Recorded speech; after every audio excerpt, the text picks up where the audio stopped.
Mis amados hermanos, en este día el mensaje de hoy tiene por título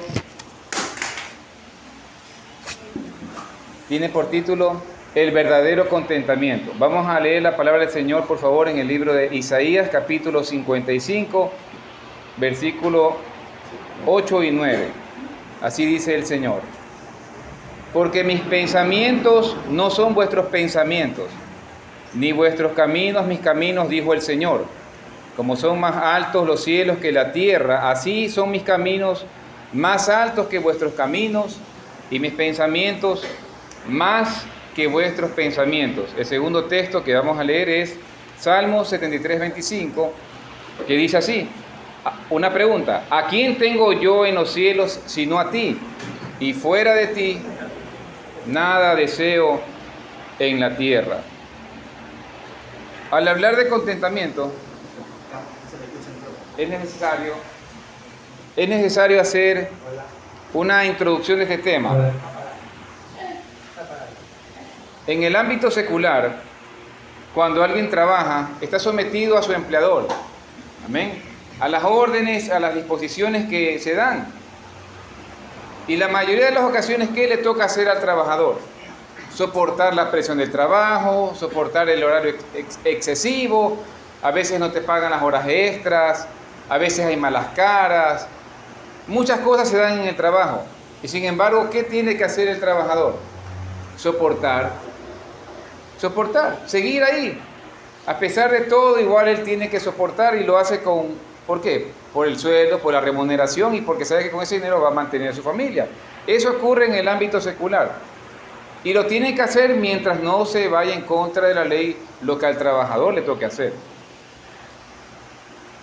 En el ámbito celestial, los hijos de Dios, a veces pretendemos que todo lo que deseamos o lo que queremos o lo pensamos, todo sea color de rosa, todo sea magnífico. Y eso no es así en realidad. Porque nosotros tenemos que tomar en cuenta y considerar que Jesucristo, nuestro Señor, según su palabra santa, es el varón experimentado en quebrantos y en dolores, y que Él sufrió, y que ese ejemplo lo dejó para que nosotros, como sus hijos, también andemos por ese camino. No todo va a ser color de rosa en la vida del cristiano. Por eso, en este mensaje del verdadero contentamiento, les ruego su atención especial, porque son temas que por lo general no se los trata, no se los lleva a cabo.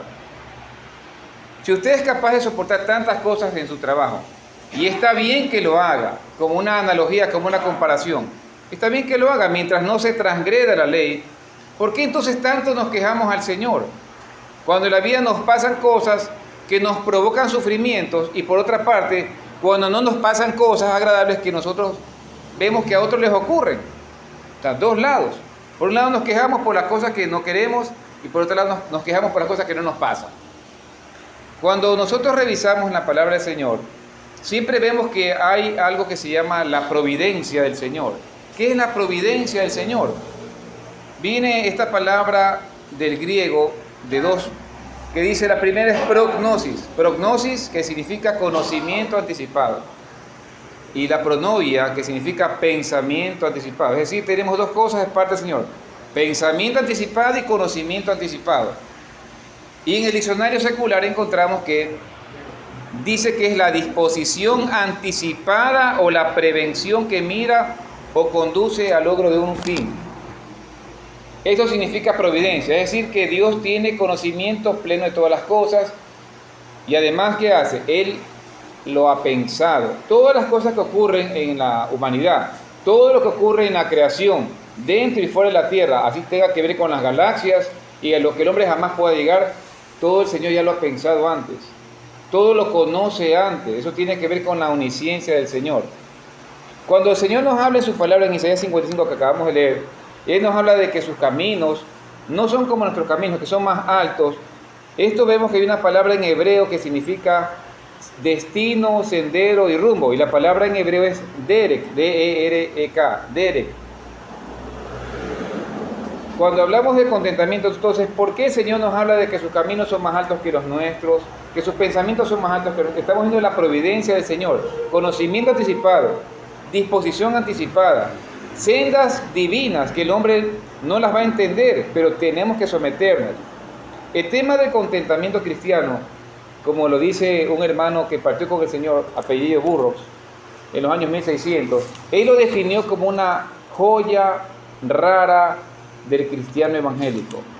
Una joya rara. En primer lugar, vamos a hablar con la palabra rara. ¿Por qué es rara? Porque no es normal encontrarla.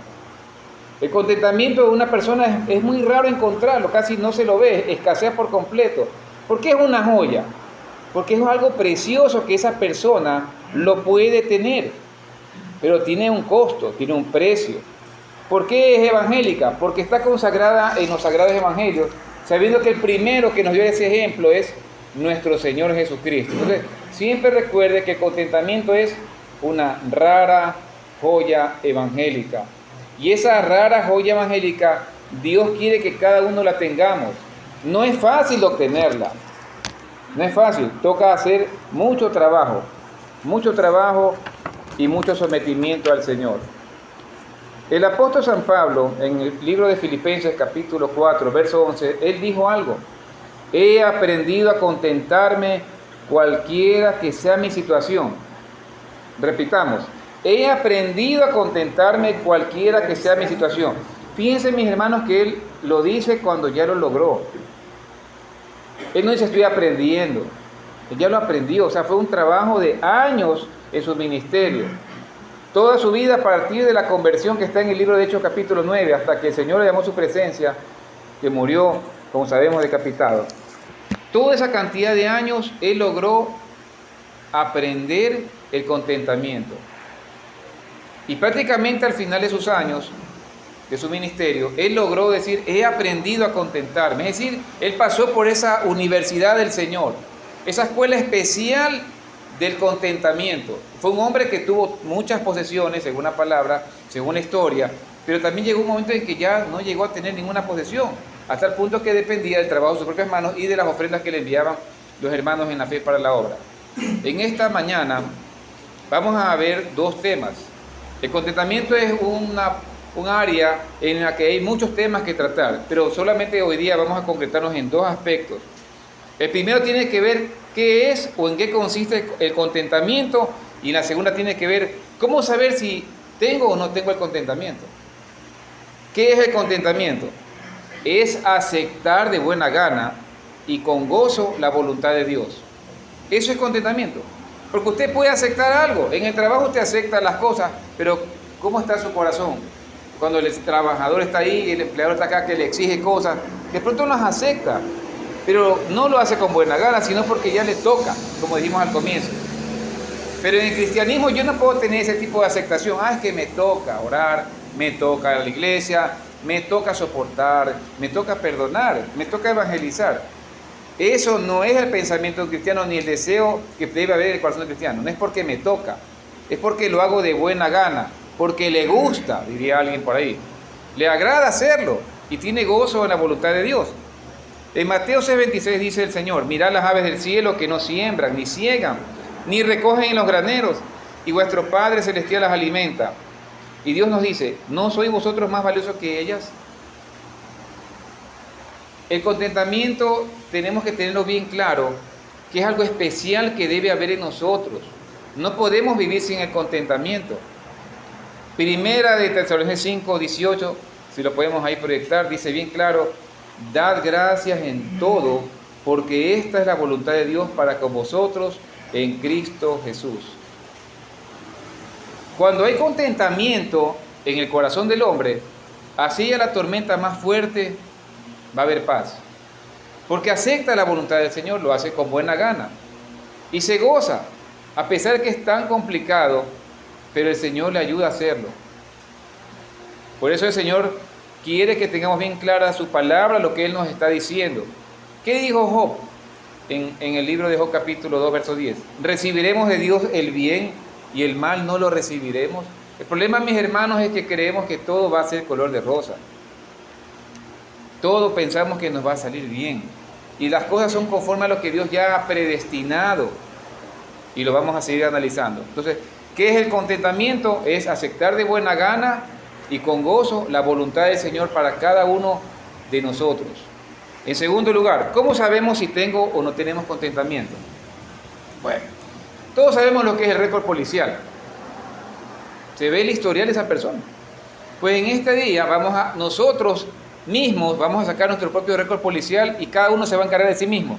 Es decir, no se va a fijar en el resto, sino cada uno en nosotros mismos. Vamos a verificar cómo está nuestro historial de contentamiento. Medite por unos segundos y al final del mensaje usted tendrá la meditación final. ¿Cómo ha vivido usted? ¿Contentamiento o descontento? Con las cosas que le ocurren, con las cosas que le han pasado. Dejemos a un lado lo por venir porque eso es totalmente misterioso, solamente sabe el Señor. Pero ¿cómo está nuestra historia de contentamiento con todo lo que nos ha pasado y con lo que estamos actualmente viviendo? Esa es una tarea que tenemos que cada uno hacerla, porque no la puede hacer ni mi vecino, ni nuestro cónyuge, ni nuestro pariente. Esa tarea de nuestro historial o nuestro récord policial, como le hemos denominado, hagámoslo hoy día cada uno de nosotros de autoexamen. Vamos a ver 5 indicadores del contentamiento. Hay más, he puesto 5, ¿sí? En este caso, que sean de bendición para nosotros y para la iglesia. Y veamos cada uno de nosotros en estos 5 indicadores en cuáles estamos acertando y en cuáles estamos faltos. El primero es la abnegación. ¿Qué es la abnegación? Me puse a revisar en un diccionario enciclopédico universal llamado Aula del siglo XXI en la página 4. Cito esto porque es necesario investigar la palabra del Señor cuando nos toca llevar un mensaje. Y esto dice así: consiste y tiene que ver con el sacrificio que uno hace de su voluntad o intereses en servicio de Dios y del prójimo. Fíjese cómo este diccionario lo dice, me gustó. Y no es un diccionario cristiano, pero lo dice bien. La abnegación tiene que ver con el sacrificio que uno hace de su voluntad o de sus intereses en servicio de Dios y del prójimo.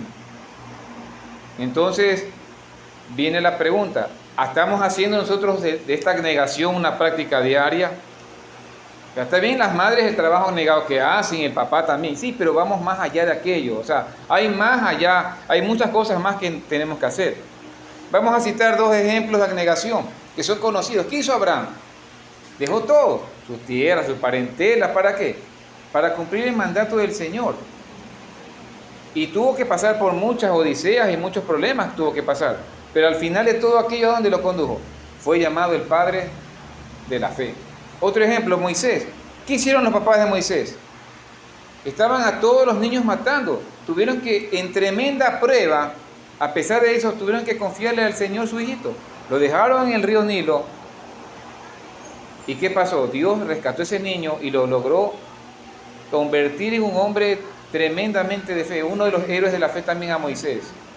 Entonces, vemos ejemplos de abnegación. Moisés luego tuvo que hasta que renunciar a todo lo que se le venía porque él iba a ser el nuevo faraón.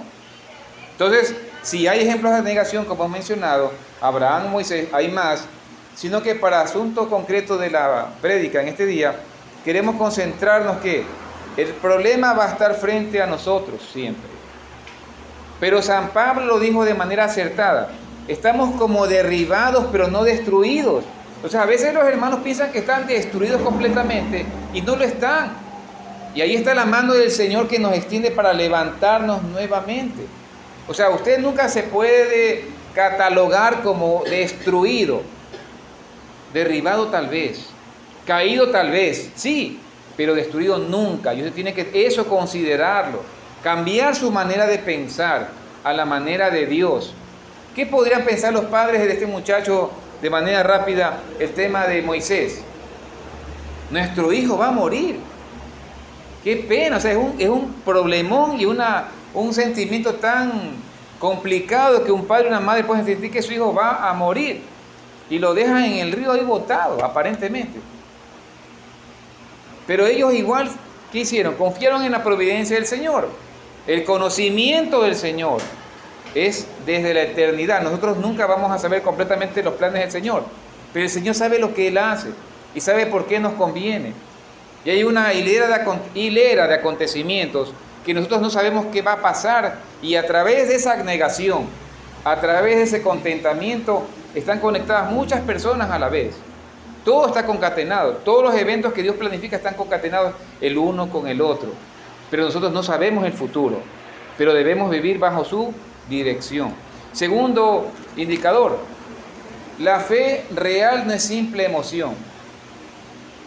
Muchos decimos que tenemos fe y unos dicen, dile al problema, es un cliché, dile a tu problema cuán grande es Dios.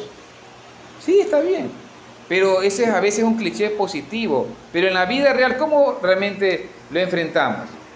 ¿Cómo tratamos nuestros problemas? ¿Nos desesperamos o lo llevamos con esperanza y mediante oración? Porque esto no consiste en pensamiento positivo. Esto va más allá. Esto va de una fe que no consiste en ¿qué? En una simple emoción. En el libro de Hebreos capítulo 10, verso 38, dice la palabra del Señor: mas el justo vivirá por fe, y si retrocediere, no agradará a mi alma, dice el Señor. Entonces, ¿qué es lo que Dios quiere con nosotros? Que seamos personas de fe, pero fe real, no emoción. La fe va mucho más allá de aquello.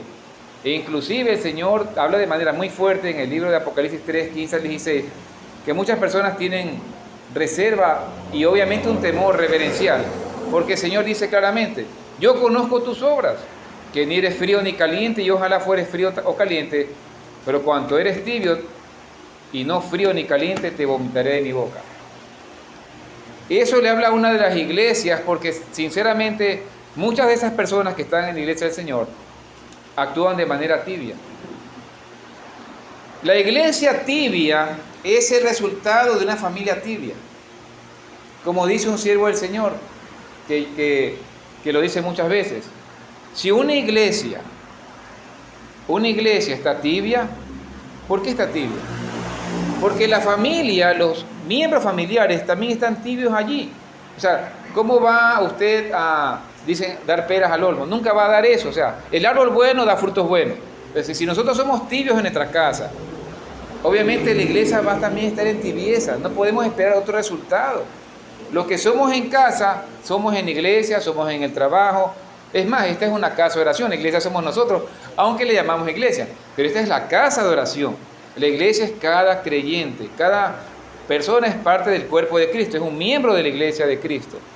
Entonces, ¿cómo vamos a nosotros en esa parte a desempeñarnos? Su gracia opera en nosotros y a nuestro favor en medio de nuestras adversidades. Entonces tenemos que entregarle a Dios nuestros problemas en fe, pero no a ciegas, sino confiando en las promesas que hay. Hay más de 32,000 promesas en la Biblia y quizás no conocemos ni 100. Pero entonces, ¿cómo tenemos que actuar? Dice el Señor en Hechos 1:8: recibiréis poder cuando haya venido sobre vosotros el Espíritu Santo, y me seréis testigos. Ese poder está en nosotros.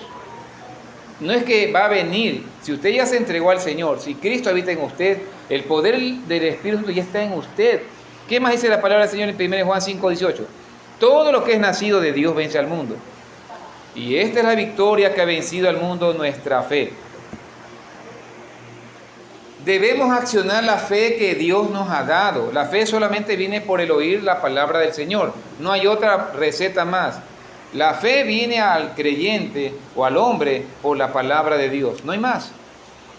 Entonces, si vemos que la fe real no es una emoción, ahora veamos un ejemplo bíblico. Hay muchos, pero vamos a citar solamente uno por razón del tiempo. Porque decimos, bueno, a veces el Señor nos hace pasar por determinada prueba y si no me saca, eso ya es cuestión del Señor. Daniel capítulo 3, versos 17 al 18. He aquí nuestro Dios a quien servimos puede librarnos del horno de fuego ardiendo, y de tu mano, oh rey, nos librará. Y si no, sepas, oh rey, que no serviremos a tus dioses, ni tampoco adoraremos a la estatua que tú has levantado. O sea, la fe, nuestra fe no va a depender ni de las circunstancias que nos rodean, ni tampoco de los resultados que ocurran como consecuencia de nuestra esperanza. Hay dos cosas que hay que ver. O sea, nuestra fe no puede depender de qué nos está ocurriendo ahorita, ni tampoco depender de los resultados de mi fe. En este caso, Dios libró a estos 3 varones que estaban aquí, que fueron compañeros de Daniel. Decidió Dios librarlos del horno de fuego. Pero habrá momentos en que el Señor va a decidir no librarte. A Pablo, el apóstol Pablo, lo libró muchísimas veces de la muerte. Pero hubo un momento en que Dios decidió que ya tenía que partir de su presencia y murió decapitado. No sabemos qué final nos va a esperar a cada uno de nosotros. Y la iglesia aún ni siquiera ha sido ni perseguida. Y eso vamos a toparlo apenas un poco más luego en el mensaje. Mencionaremos algo de eso de manera muy breve. Entonces la fe no es simplemente emoción. No es una emoción. La fe va más allá de la emoción. La fe va más allá de la razón. La fe está vinculada totalmente con Jesucristo, dice la Biblia que es el autor y consumador de la fe. ¿Nosotros somos los que avanzan para la gloria de Dios o somos de los que retroceden? Se tiene que ubicarse. Recuerda que estamos haciendo nuestro récord policial hoy mismo. ¿Agradecemos al Señor o seguimos acobardados y descontentos? O sea, solamente hay dos posturas. Aquí no hay más, hermano. Pues blanco o negro. Solo luna, día o noche, no hay más. ¿Usted es un cobarde o usted es un valiente? ¿O usted está contento o usted está descontento? Estamos aprendiendo acerca del contentamiento en Cristo y el Señor nos dice que el contentamiento con su palabra es una señal de un creyente verdadero. ¿Cuánto podemos decir amén? Amén. Amén. Tercera parte, tercer indicador, dependencia absoluta del Señor. Es muy fácil decir que la gente, o nosotros mismos, sí, yo sí creo en Dios, pero usted le cree a Dios, usted le cree a lo que está en su palabra, porque es diferente, hermano, es muy diferente. ¿Por qué? Porque la palabra de Dios, ¿qué dice? Es inerrante, es infalible, es eterna, es la autoridad suprema, es viva y eficaz, penetra, dice la palabra, hasta llegar hasta nuestra alma y produce vida espiritual en todo hombre que está muerto en sus delitos y en pecados. Todo hombre está muerto en delitos y pecados hasta que llega Jesucristo a su alma. Hay dos estados nada más, o muerte eterna o vida eterna. Y solo las personas que han nacido de nuevo son hijos de Dios. Así dice la Escritura. Y tienen a Dios como sus padres celestiales, es decir, que aquellos que han sido elegidos y en los cuales ha sido derramada la gracia divina, soberana, salvadora de Dios, los cuales están rociados con la sangre de Jesucristo, como está en 1 Pedro 1:2, que nos dice, elegidos según la presciencia de Dios Padre en justificación del Espíritu, para obedecer y ser rociados con la sangre de Jesucristo. Solamente ellos, recuerda este pasaje bíblico, tienen la capacidad de depender de Dios. Los inconversos lastimosamente no gozan de esta gracia divina. ¿Qué dice la palabra en 1 Juan 2:6? El que dice que permanece en Él, en Cristo, debe andar como Él anduvo. Entonces, si nosotros tenemos esta dependencia divina, es porque hemos nacido de nuevo. Si una persona no ha nacido de nuevo, no va a depender del Señor. No va a tener ese deseo, no va a tener ese anhelo, no va a tener aquello que lo atrae al Señor. Nosotros como cristianos, a pesar de que dependemos del Señor, tenemos la doble naturaleza, es decir, nuestra naturaleza caída aún está ahí. San Pablo dijo, está en Gálatas 2:20, con Cristo estoy juntamente crucificado. Y ya no vivo yo, dice él, sino que Cristo vive en mí, y lo que ahora lo vivo en la carne, lo vivo en la fe del Hijo de Dios. Vamos a poder vencer las tentaciones. Vamos a poder apagar los dardos del maligno, pero con la ayuda del Espíritu Santo. No solitos. Eso es imposible. Usted y yo jamás vamos a poder ganar una batalla espiritual, sino solamente con la ayuda del Señor. En Efesios 6 inclusive está hasta la armadura del Señor. Y una de ellas es la parte de la coraza, que revisando, la coraza es como una especie de un saco, dice, o un tejido especial, que cubre desde el cuello, de la parte del cuello, hasta el ombligo. Todo esto cubre la coraza y es hecha con un material especial que impide que los dardos del enemigo nos lastimen. Es un material súper especial y esa parte de la armadura es la coraza de la justicia. La dependencia del Señor la estableció el mismo Dios. En Juan 15:5 dice, yo soy la vid y vosotros son los pámpanos, y el que permanece en mí y yo en él, éste lleva mucho fruto. Y lo dice de manera absoluta, porque separados de mí nada podéis hacer. Así de sencillo, hermano. Por más que usted sepa hacer un arte o un oficio en su casa, cocinar, manejar un vehículo, redactar, qué sé yo, un escrito, o si usted es un abogado, un ingeniero, un arquitecto y usted sabe su profesión, sí, está bien, pero esa sabiduría proviene del Señor. Ese talento que usted tiene es porque el Señor se lo regaló. Y usted tiene siempre la dependencia del Señor en todas las cosas, así sea la más chiquita. ¿Por qué? Porque el Señor quiere que llevemos fruto. Siempre Él quiere eso. Está muy clara la enseñanza del Maestro, libertador de nuestras almas, y no hay por dónde darle vuelta. Al permanecer en Dios es porque somos parte de Él. Al ser parte de Dios, usted depende de Él. Imagínese un árbol. Todas las ramas dependen del tronco y a su vez el tronco depende de la raíz. Cuando una rama sale lastimosamente, usted ve como poco a poco se comienza a marchitar.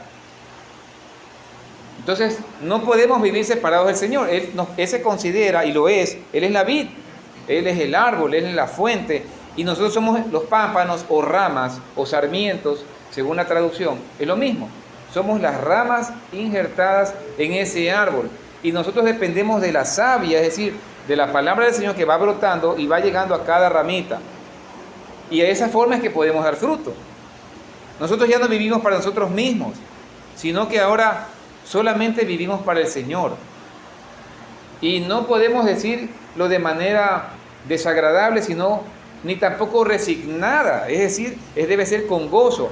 ¿Por qué? Porque si el Señor dio su vida por nosotros, ¿para qué lo hizo? Para salvarnos, para rescatarnos. Y esa dependencia es porque Él es nuestro Señor. ¿Por qué es nuestro Señor? Porque éramos esclavos del pecado. Y obviamente al ser esclavos del pecado teníamos a un Señor que es Satanás. Él era nuestro Señor. Él era nuestro amo. Pero cuando Jesucristo fue al Calvario y con su sangre derramó en la cruz, Él nos compró con su sangre e hizo esa transacción divina. Y entonces ahora Él se convierte en nuestro Señor, nuestro amo, nuestro jefe, de manera absoluta. Por eso que le decimos Señor, por eso que tenemos una dependencia de Él. Pero aquellos que no son salvos no tienen a Jesucristo como su Señor. Ellos aún andan en tinieblas, entonces no pueden depender del Señor hasta que el Señor los rescate. En Romanos 4:8 dice el apóstol San Pablo: pues si vivimos, para el Señor vivimos, y si morimos, para el Señor morimos. Por tanto, ya sea que vivamos o sea que muramos, somos del Señor. Un ejemplo clásico dentro del tema de la dependencia que estamos viendo, también vemos a José, que fue un hijo de Jacob. ¿Qué pasó con José? Fue vendido por sus hermanos. Lo odiaban, no lo querían, lo vendieron. Luego, como lo vendieron, tuvo que ser esclavo en Egipto. Muchos años. Luego fue hasta encarcelado. Pero después de todo ello, Dios lo levantó a José como un caudillo, como un líder en todo Israel. Y además fue segundo en el reino de Faraón, en Egipto. José siempre tuvo dependencia del Señor, pese a todo lo que le tocó vivir y experimentar y sufrir. Él tuvo un real contentamiento y Dios premió su fidelidad, y todo eso está registrado, mis amados hermanos, en los capítulos finales del libro de Génesis. En cuarto lugar, cuarto indicador, apetito por las cosas celestiales. Cuando una persona está viva, tiene hambre, hermano. Cuando está muerto, no tiene hambre. Cuando está enfermo, el apetito se baja totalmente, inclusive, por más comelón que sea. Y todo cristiano, todo hijo de Dios tiene esa hambre espiritual. Jesucristo dijo en el Sermón de la Montaña, en San Mateo 5:6, bienaventurados los que tienen hambre y sed de justicia, porque ellos serán saciados. En Mateo 6:11 dice, Señor, en la oración, enséñanos a orar. ¿Qué le dijo el Señor? Señor, el pan nuestro de cada día, dánoslo hoy. Primera de Pedro 2:2-3, desead como niños recién nacidos la leche espiritual no adulterada, para que por ella crezcáis para salvación. Y fíjense lo que dice, si es que habéis gustado la benignidad del Señor. Es decir, mientras una persona no haya recibido el don de la gracia salvífica, no va a tener ese gusto. no va a querer desear como niño la leche de la palabra del Señor. No va a existir eso. Ese es un indicador muy fuerte, y lo dice San Pedro: si es que habéis gustado la benignidad del Señor. ¿Cómo arranca la oración del Padre Nuestro? Padre nuestro. ¿Por qué le dice Padre? Porque ya es un hijo de Dios. Una persona que no es salva nunca le puede decir a Dios Padre. A lo mucho le puede decir es Dios, ni siquiera Señor.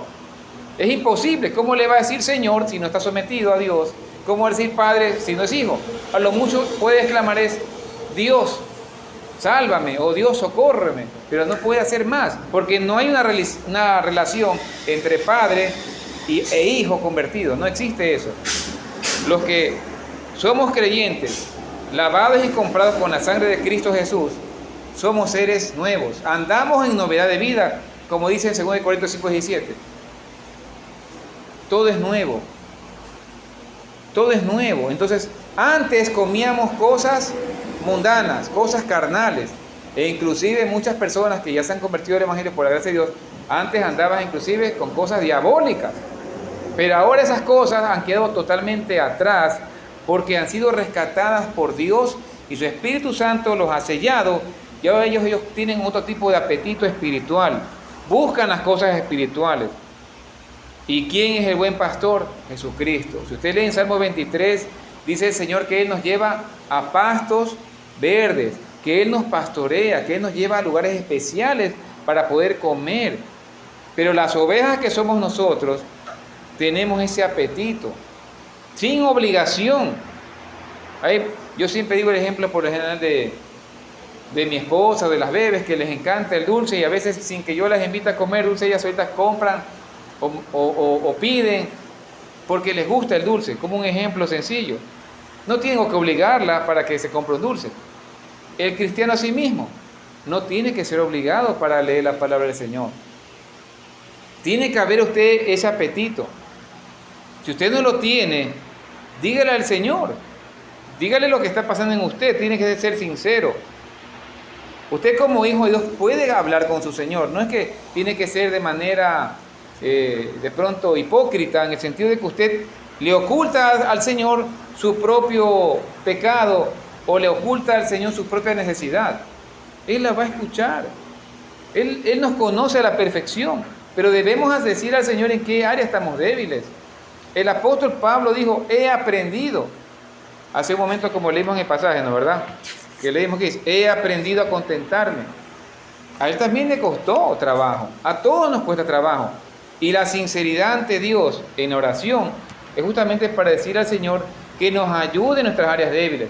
Porque a veces flaqueamos, a veces tenemos mucha hambre espiritual, queremos leernos de pronto un libro entero de la Biblia, pero al día siguiente como que ya leímos ayer, ya fui a la iglesia, estoy bien avanzado en la lectura bíblica del programa anual de la Biblia. Entonces hoy día, un versiculito por ahí. No, hermano, no lo vea así.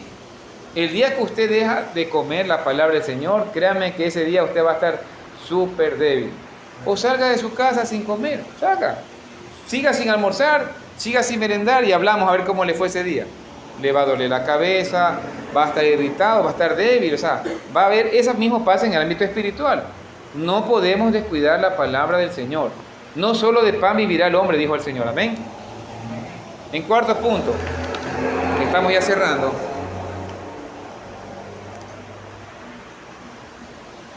El contentamiento en Cristo no tiene límites, hermano. Es una gracia especial que Dios nos da para poder soportar con el gozo del Señor, que es un fruto del Espíritu Santo, las pruebas.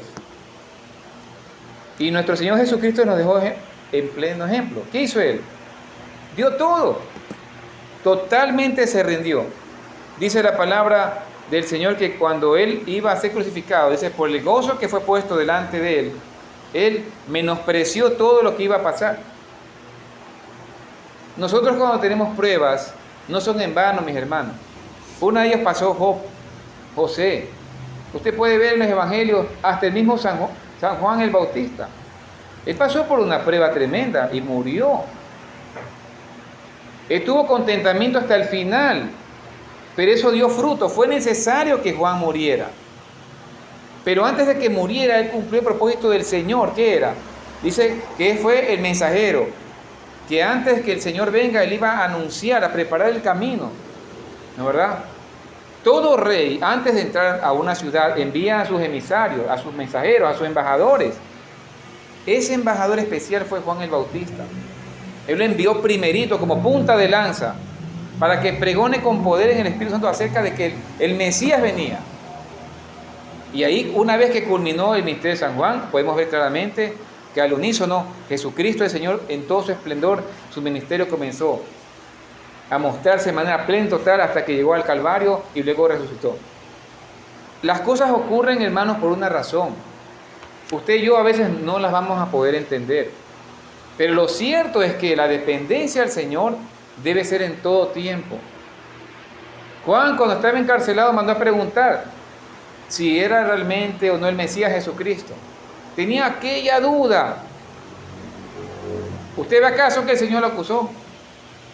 No, todo lo contrario, le dijo, vayan y díganle a Juan lo que estoy haciendo.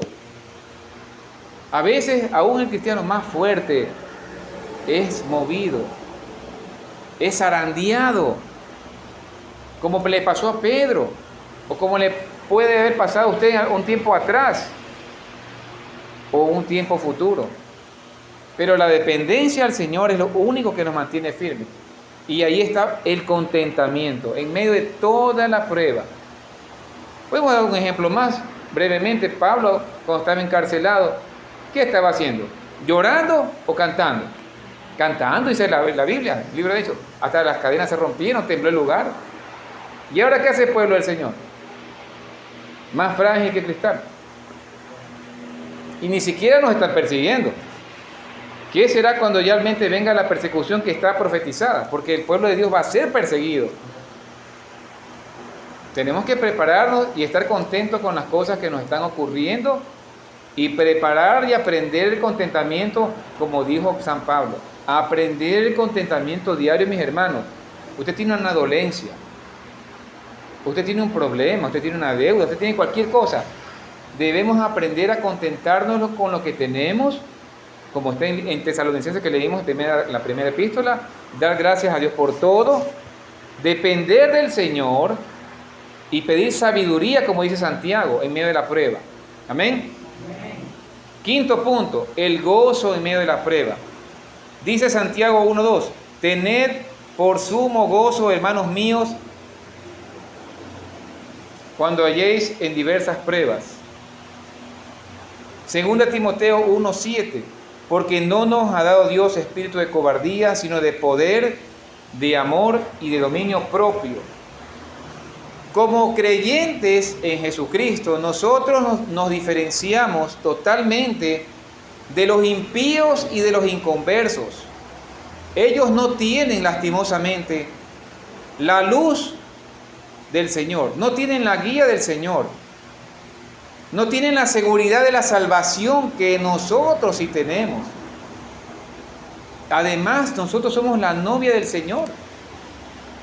Tenemos tremenda bendición y eso hace que el Señor nunca nos vaya a abandonar, que no nos vaya a descuidar, que no nos vaya a proteger de manera especial como Él lo puede hacer. Pronto el Señor, mis amados hermanos, nos llevará a las moradas eternas. Está escrito en su palabra. Él fue a preparar morada para nosotros. Las pruebas que vivimos ahora, como dicen los evangelios y los apóstoles, no son nada en comparación con lo que nos espera.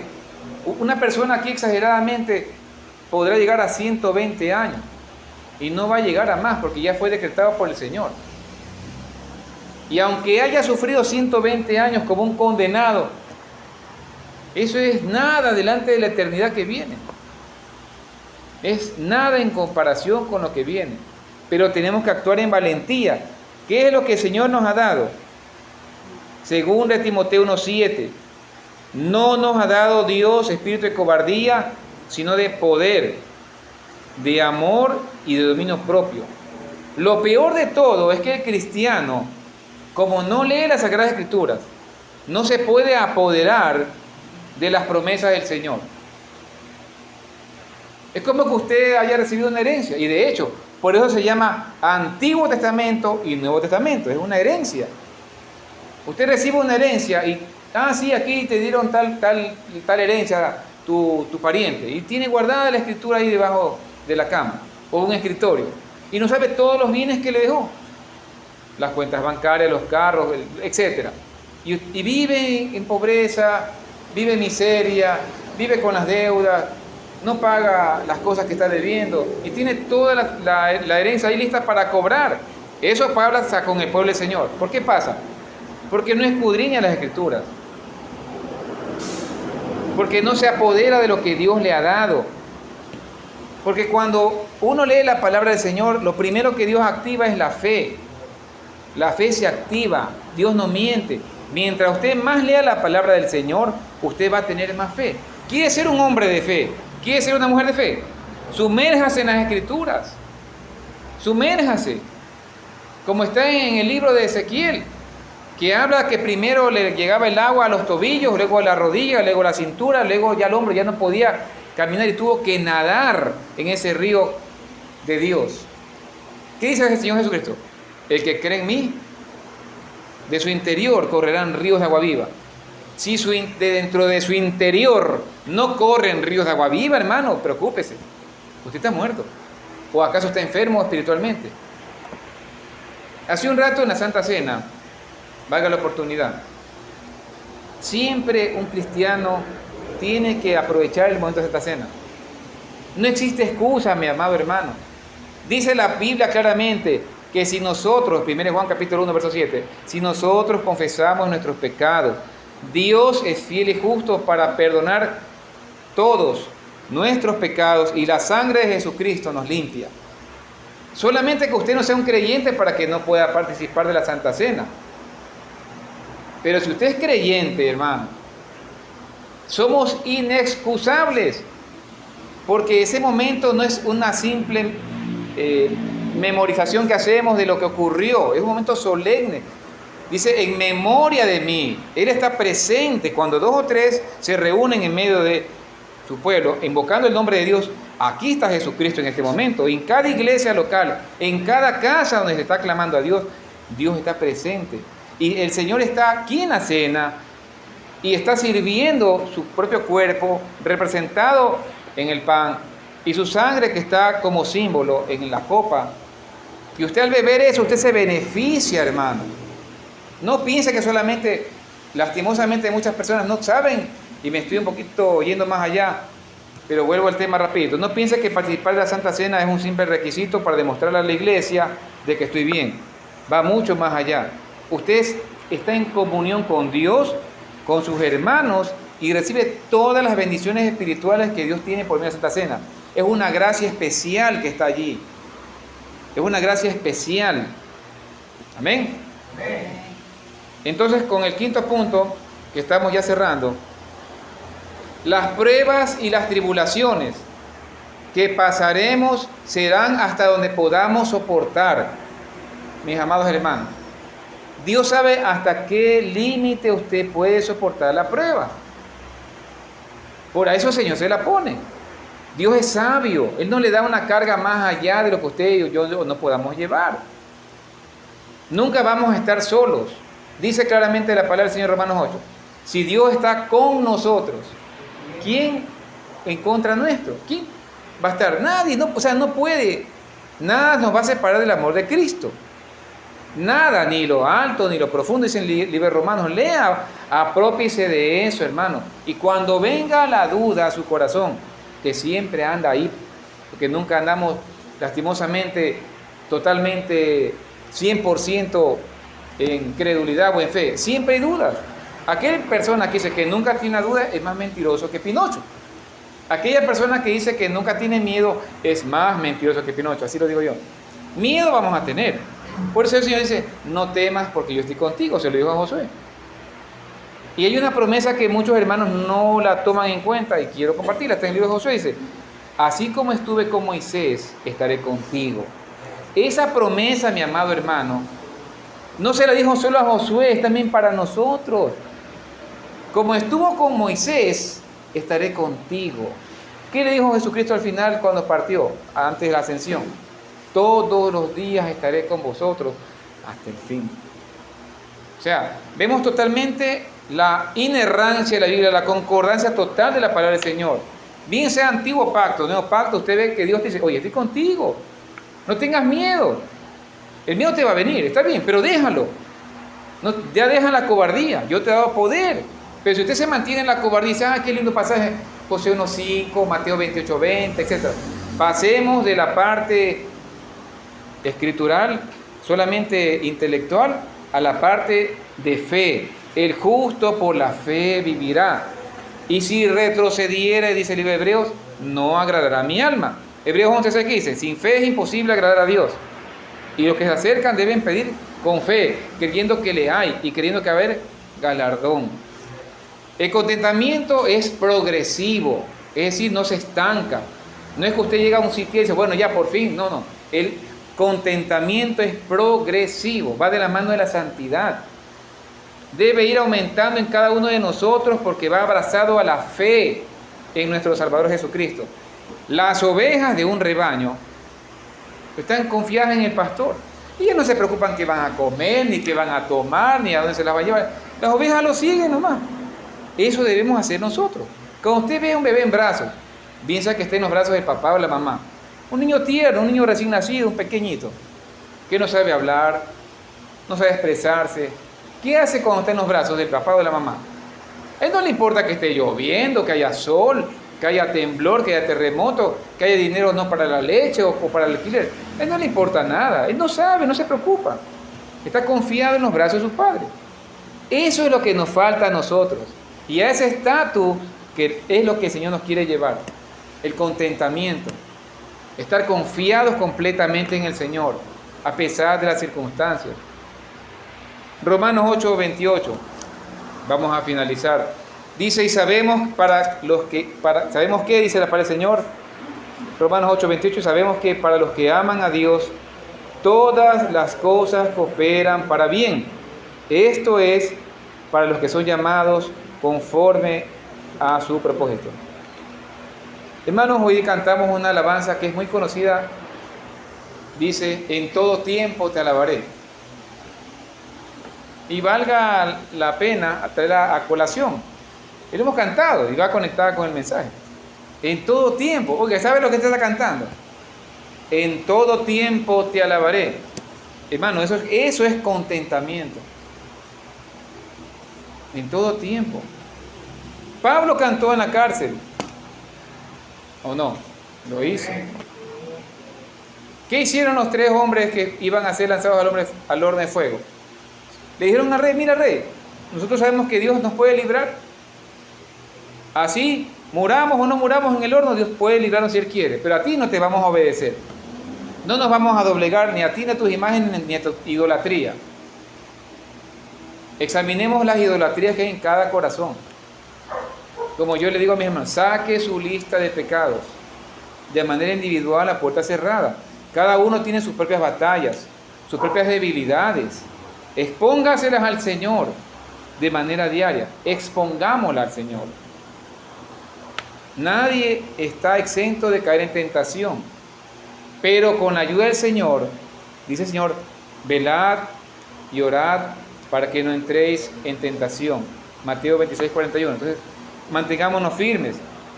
Cada evento, cada situación que acontece a cada persona, siempre va a desencadenar y va a provocar hechos y omisiones en las demás personas. Repito, cada evento y cada situación que acontece a cada persona siempre va a desencadenar y va a provocar hechos y omisiones en las demás personas. Es decir, siempre habrá una cadena de sucesos que están controladas por Dios.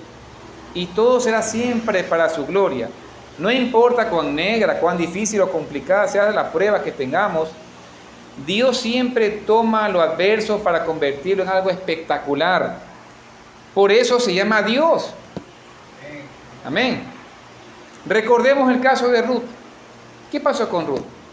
Una mujer que no pertenecía al pueblo santo de Israel.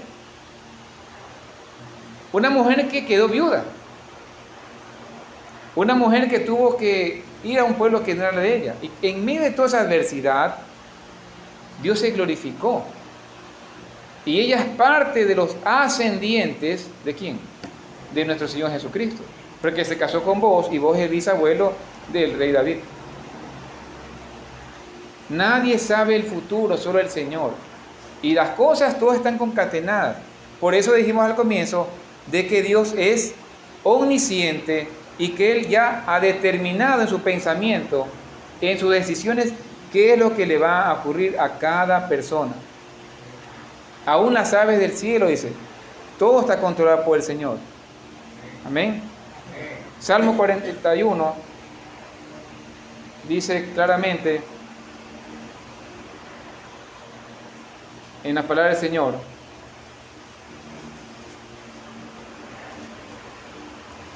vamos a cerrar el mensaje. Si usted aún no se ha entregado al Señor, pídale al Señor, como está en Salmo 41, que tenga misericordia de usted, que sane su alma, reconociendo que usted ha pecado contra el Señor. Dice Salmo 40, verso 4, bienaventurado el hombre que puso en el Señor su confianza y no mira a los soberbios ni a los que se desvían tras la mentira. Salmos 34, bendeciré al Señor en todo tiempo y su alabanza estará de continuo en mi boca. En el Señor se gloriará mi alma y lo oirán los mansos y se alegrarán. Engrandecer al Señor conmigo y exaltemos aún su nombre. El gozo del Señor es nuestra fortaleza. Eso está en el libro de Nehemías capítulo 8, verso 10. Recordemos, mis amados hermanos, los 5 puntos que hemos analizado. Amén. El tema del verdadero contentamiento. El conocimiento, el pensamiento anticipado del Señor para todas las cosas. ¿Sí? Lo que el Señor ha planeado para nosotros desde la eternidad se va a ejecutar. El contentamiento es aceptar de buena gana y con gozo la voluntad de Dios. Y hay 5 indicadores que hemos analizado el día de hoy para saber si tenemos o no el contentamiento del Señor. Primero, la abnegación. Segundo, fe real, no simple emoción.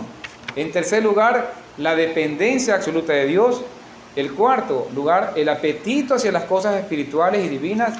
Y en quinto lugar, el gozo en medio de las pruebas. Oremos, mis amados hermanos. Padre que estás en los cielos, te damos gracias, Señor, por este día. Señor, gracias por tu palabra, Señor.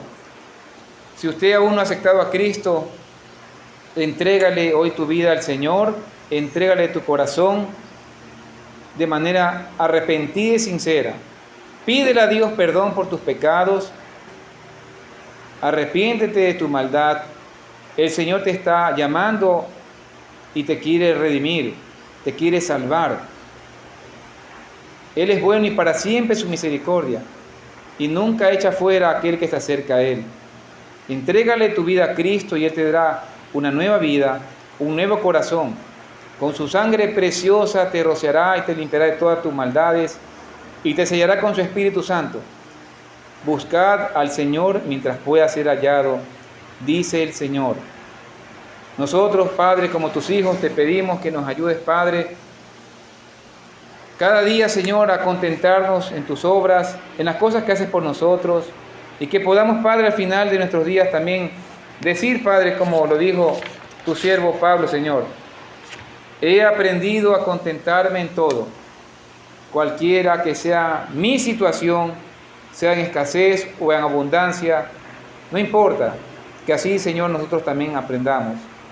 Bendice a tu iglesia, Padre, aquí, Señor, en este lugar, en esta iglesia local aquí en Guayaquil, Prosperina, y haznos, Padre, cada día más temerosos de ti hasta la muerte, Padre, sabiendo, Padre, que tú un día a tus hijos nos llamarás, bienvenido, buen siervo fiel.